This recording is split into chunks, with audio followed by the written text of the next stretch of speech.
mua duhet që rritja e pagës të jetë progresive mbi bazën disa indikatorëve matës të brendshëm për punën, angazhimin dhe rezultatet e një punojësi. Një punojës ka nevojë të rritet dhe zhvillohet profesionalisht brenda një kompanie në detyrë, në formim, në njohuri, në kualifikime. Një punojës po ashtu do duhet të rritet paga në mënyrë automatike mbi bazën e vjetërsisë në punë që ka brenda një kompanie. Një punojës ka nevojë të marrë pjesë në konferenca, në trajnime, në kualifikime të ndryshme që lidhen me punën apo me profesionin që ka. Një punojës kërkon të ketë fleksibilitet në oraret e punës dhe t'i marrë puna mbi bazën e rezultateve që sjell dhe jo mbi bazën se sa gjatë qëndron apo sa orë të gjata qëndron në punë.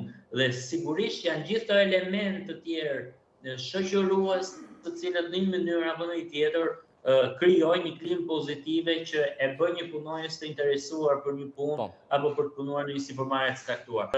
Shumica prej atyre që janë larguar apo po largohen janë profesionistë, ata që kanë një diplomë dhe deficiencat që ka pasur tregu në Shqipëri lidhur me të diplomuarit ka qenë pikërisht fakti që 80% e tyre punojnë në punë ose të ndryshme nga diploma që kanë, ose në nivelin e diplomës që kanë. Dhe kjo gjë në mënyrë ciklike dhe periodikisht i zhgënjen ata dhe i demotivon dhe të mërzitur nga pamundësitë dhe hapësirat e kufizuara në treg, shohin përtej kufive ku mund të investojnë në një profesion apo punë të caktuar. E vërteta është që tani më është botërisht dihet. Kjo gjë ka ndodhur dhe po ndodh sepse Shqipëria momentalisht kërkon në masë forcë pune.